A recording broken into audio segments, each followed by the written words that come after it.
I solemnly welcome you to Hops and Bros this week. For a Sunday wildcard.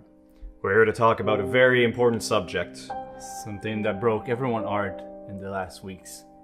So without further ado, Trou du Diable. the buyout.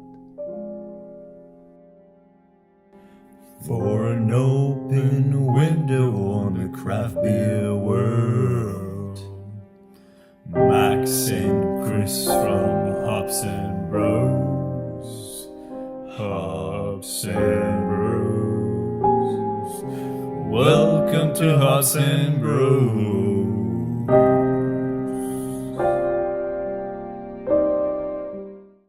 Alright, so today, it's not bad. Yeah, it's a really good beer. Yeah, it's a very good beer. Fantastic beer. It's a shame. It's a very good beer. So this week, we're gonna do the good, the bad, and the ugly of the Trou du Diable buyout. Buyout that happened last week yeah. to the hands of Molson-Coors, their Six Pints affiliation, which is a brand that they've created in 2011 that covers up the craft beer section of Molson.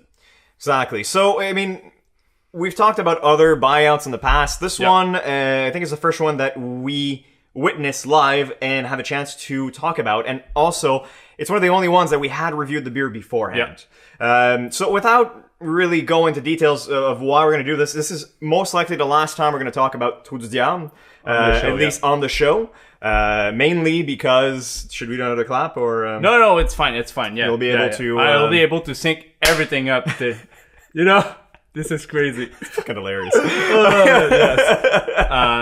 So, yeah, mainly, we've already had these guys on the show, and as Hops and Bros, we do stand on the fact that we want to give away like everything for the craft brewers and the microbrewers. So, not even craft, we're talking about microbrewers, independent brewers. Exactly. There. So, we're looking to give. Over there. Sounds good. We're looking to give a voice to the smaller guys. The Molsons, the Labatts, the InBev, the Sapporo, the Sleeman, they already have the voice. They already have the money to be able to talk about their beers, as the smaller guys don't. Yeah. So it's not that we don't like this beer, because obviously this was really done in the craft way, it was done in the micro way, and it's really good. Exactly. But, I mean, we can't really talk about it. So they have a new way to talk about their beer now. And we want to get the record straight. This is the last time we'll be drinking Trou du Diable on the show. Yes. So this week, you might see a picture on Instagram, and that's going to be the last ones that we're relating to. Which kind of sucks, but it is what it is. So, without further ado, the good, the bad, the ugly. So, the good thing about that, can you get a little bit of history of, I think it's a good thing to just start off with the history. Well, I'll have you start with the city they started in. Yeah, Shawinigan. Shawinigan, exactly, which to me was always a hilarious name. Yeah, it's pretty awesome. Yeah, I like it. Yeah. So they started in 2006. They started with a smaller operation. Naturally, they had about 7 employees, and they grew exponentially to being 100 employees, which is awesome. They didn't really have food at first, and then they started working on it until they had an actual menu that people wanted to go try. Not only that, but they also created good relations with Bose. So that's why their bottles. You don't see on this one. No, but it's a bigger one. It's a bigger one. Yeah, exactly. But yeah, they look Usually the same. exactly the same, and they have the same little engram because basically they shared the stencil, the template for it, which is awesome because it was one of the first times you had a very good relationship between a Ontarian and Québec brewery, which you don't see often. And they were also managing for a while the importation of Cantillon beers in Quebec. Which, again, it's a big move, big thing to be doing. Exactly. But no worries, it's not on the hands of Molson-Coors anymore. They switched it? It's with Omniopol, wine importer in Montreal. Okay. They did a collab with Danam. We already drank the beer. It's really good. So still independent now for the imports? Yeah, exactly. Awesome. So I think it's something really important for the brewer of Cantillon. He already kicked out a few festivals, two breweries guys, because they were now with bigger guys. Awesome. Well, that's not a bad thing to do. Now, the other thing that I wanted to mention is their beer is great. I mean, they were the trash bad boys of beer in Quebec for a while, and they made great products. They won a bunch of prizes. So again, great beer. It's just unfortunate for now. Exactly. So, that's the good. The good thing, it gives them the growth the money to grow the business, to go The fact that they're gonna be somewhere bought else, out. access to market, access to different markets, and it's a whole lot of other jobs that are added in Shawinigan, that little town. So this brewery is growing. The pub stays independent. Okay. Something really important to say. So it's the factory where they do the beer that's been bought out. Okay. Plus the branding and all that stuff. And all that stuff, but the store will stay. Exactly. So the good thing is that they now have access to all that money for growth. Yeah. Which, I mean, it's always the positive when you get bought out. Yeah, exactly. But now let's talk about the bad. The bad. So the bad. I'll start off with my bad. Go ahead. They're joining Creemore Springs and Granville Island, which are no more considered as microbreweries. So they had automatically been removed from the AMBQ, which is the Association des microbrasseries du Québec. So an association that covers up all the microbreweries in So Quebec. equivalent of the OCB for Ontario. Exactly. And I think there's a couple more in other provinces. Which is an organization that they helped start it up. Wow. And now Okay. they've been kicked out of it because they've been bought out. So they've put so much effort since 2006 pushing like the rise of Quebec breweries in the market and just growing and pushing the big ones out to make room for everyone else in the market. And now it's all goes down the drain.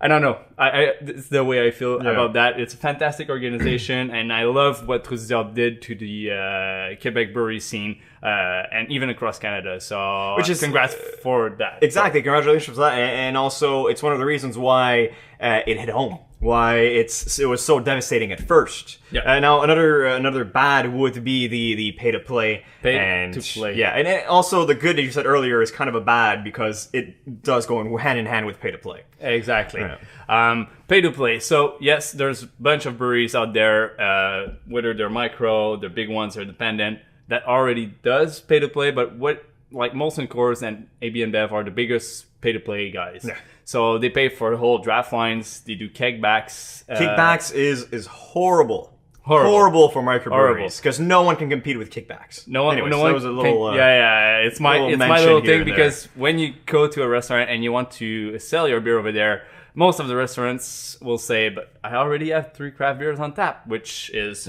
Granville Island, Creemore Springs, and now Trou du Diable will have access to and this. Shock Top sometimes, and then you'll get the Mill Street, and you get the other ones that are not craft beer anymore, or not considered craft you're beer. left with 1 or 2 taps available, which are rotating taps, and this sucks because there's a lot of local breweries that would like to benefit those taps and to get their products out there, and customers, that's what they want. Yeah. They don't want to be chained to like a specific brewery just because they paid for now. it. They want variety. People are asking for variety, and that's what it's all about. Pay to play fucking sucks. It does. And I won't bleep that out because it really sucks. So, it does. Anything else for the badge? It's just really super bad. I think it's the really one bad. that gets me the most. So yes. But Yeah.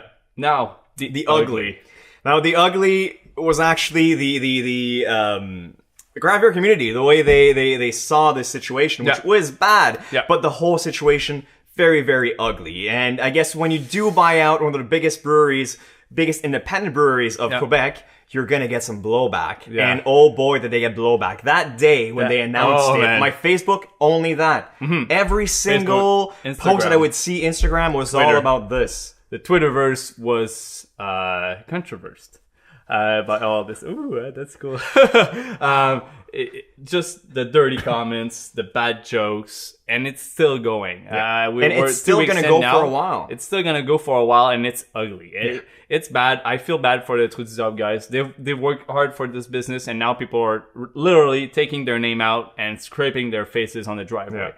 Which, that's the thing is, I mean, the fact that it got bought out doesn't take anything from the beer yet. The beer is still brewed by those brewers, and they're still doing what they love doing, but it's going to change eventually. It always does. We've seen it with Mill Street. We've seen it with others that got bought out. Yeah, sure, at first, a lot of promises. Nothing's going to change. It's all going to be like this. It's still going to be that. And after a couple of weeks, after a couple of years, it all changes. So we've seen drain pours, which is the uncommon practice of pouring a beer down the drain without even drinking it for protest. Which I've got mixed feelings about this because the drain pours that you've been pouring, brewery wasn't bought out yet. Yeah, it's still independent. Maybe wait for it to be It happened the officially same thing bought with out. Wicked Weed.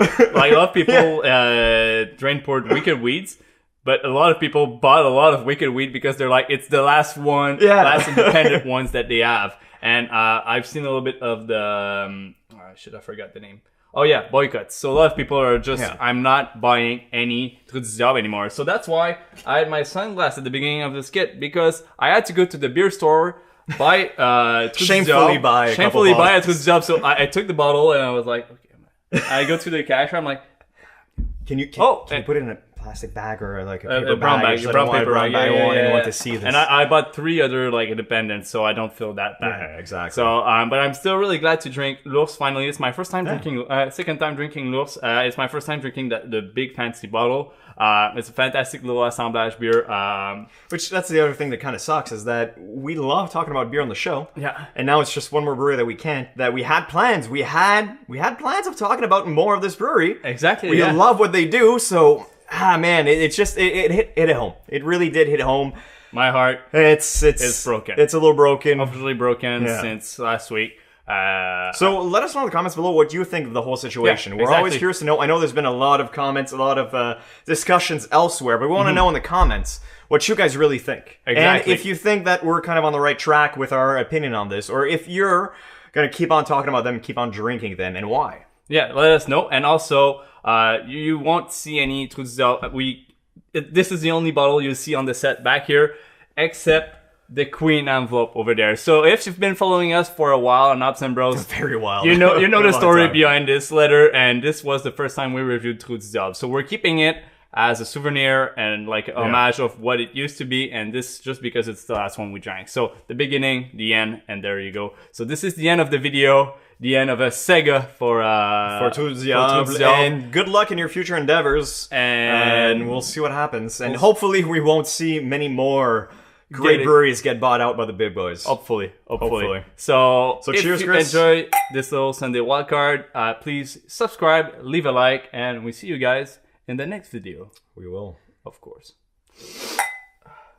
I'm crying. It sucks because it's a very, very good beer, man. Yeah.